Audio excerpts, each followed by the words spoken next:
का पहला सेशन हिंदी में मैं सर्वेश कुमार हाजिर हूँ आपके सामने।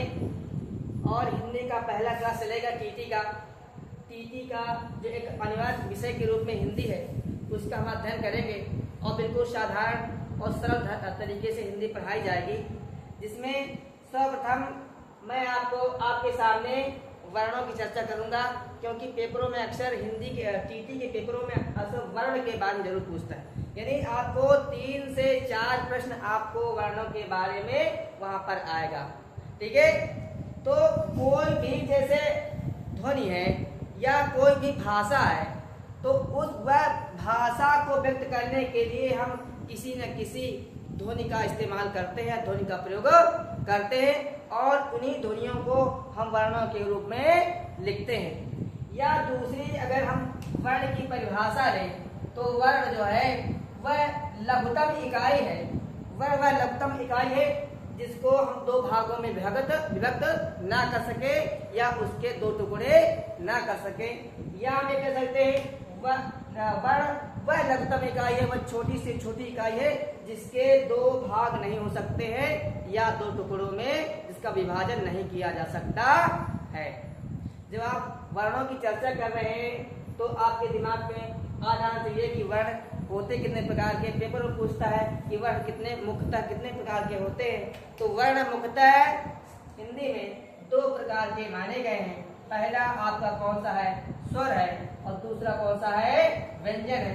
जैसे कि डायग्राम के माध्यम से आपके सामने दिया जा रहा है, आपका पहला कौन सा है, स्वर।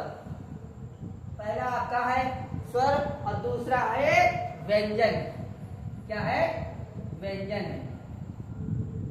अब आपके दिमाग में आने स्वर होते क्या है, तो कह रहे हैं कि फेफड़े से, अगर इस परिभाषा के रूप में लें, हिंदी की परिभाषा के रूप में, तो कह रहे हैं फेफड़ों से उठने वाली वायु, कह रहे हैं ऊपर फेफड़ों से उठने वाली वायु मुंह को विवर होते हुए मुंह के किसी भाग को ना स्पर्श करते हुए अगर वो बाहर निकल जाए तो उसे हम स्वर कहेंगे।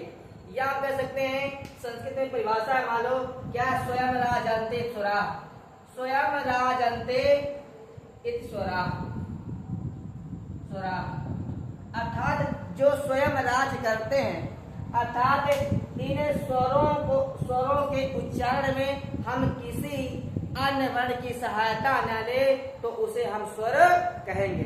किस देखिए, स्वर वर्णों के उच्चारण करते समय जब हम किसी अन्य वर्ण का या अन्य वर्ण की सहायता न ले तो उसे हम स्वर कहेंगे, क्योंकि परिभाषा में लिखा हुआ स्वयं राजन्ते ईश्वरा, अर्थात जो स्वयं राज करते हैं, अर्थात उन्हें किसी अन्य चीजों की या अन्य वर्णों की आवश्यकता नहीं होती है, तब उन्हें हम स्वर कहते हैं।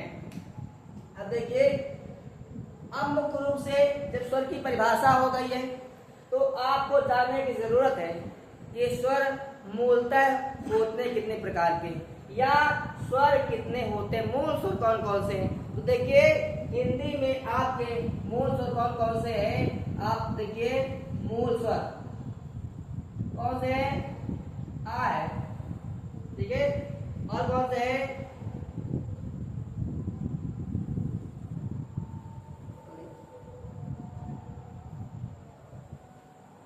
आ हो गया, बड़ी ई हो गया, उ हो गया और री हो गए। ठीक है, ये यहाँ पे कौन से हिंदी के मूल स्वर हैं, आ, ई, उ और री। कौन से, ये 4 मूल स्वर होते हैं हिंदी में। ठीक है, अगर ये पूछ लिया जाए कि दीर्घ स्वर कौन कौन से होते हैं, या कह रहे कि दीर्घ स्वर, इनको हम ह्रस्व यानी छोटे स्वर भी कह सकते हैं या इनको मूल स्वर भी हम कह सकते हैं। आगे अगर दीर्घ स्वर की चर्चा करें तो देखिए दीर्घ स्वर कौन कौन से होते हैं, बड़ा आ, बड़ी ई, बड़ा उ, बड़ी री, इसे भी क्या है, आपके दीर्घ स्वर माने गए हैं। ठीक है, उसके बाद अगर आता है कि कुल कितने स्वर हो जाएंगे, तो संस्कृत में हिंदी में कुल आपके 11 स्वर होते हैं। कौन कौन से, कुल स्वर कितने होंगे, 11। आ, छोटा आ यानी ह्रस्व आ, दीर्घ आ, ह्रस्व ई, दीर्घ ई, ह्रस्व उ और दीर्घ उ, री, ए, आए, ओ और आओ। 1 2 3 4 5 6 7 8 9 10 11। हिंदी में कुल स्वरों की संख्या कितनी हो गई? 11। आप पाएंगे हिंदी में ह्रस्व आ दीर्घ आ, ह्रस्व ई दीर्घ ई, ह्रस्व उ दीर्घ उ, री और ए, आए, ओ और आओ। हिंदी में टोटल जो है 11 स्वर माने गए। कितने स्वर माने गए हैं? 11 स्वर माने गए हैं।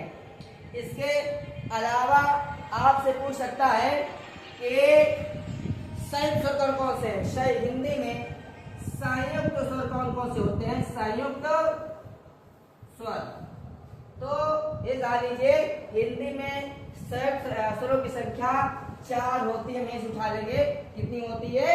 4 होती है हिंदी में संयुक्त स्वर। देखिए कौन कौन से? ए, आए, ओ, आओ। हिंदी में 4 आपके संयुक्त स्वर होते हैं। पिछले बार रिवीजन कर लीजिए। जो प्रश्न आने वाले हैं पेपर में पूछता है, टीटी के पेपर या अन्य पेपरों में क्या पूछता है कि स्वर मूल स्वर कितने होते हैं? तो हिंदी में मूल स्वर होते हैं 4, ह्रस्व आ, ह्रस्व ई, ह्रस्व उ और री। उसके बाद जो है दीर्घ स्वर कौन कौन से हैं? दीर्घ स्वर देखिए कितने होते हैं? दीर्घ स्वर दीर्घ आ, दीर्घ ई, दीर्घ उ और री। उसके बाद आता है कि कुल स्वर कितने आते हैं? तो हिंदी में कुल स्वर आपके 11 आएंगे।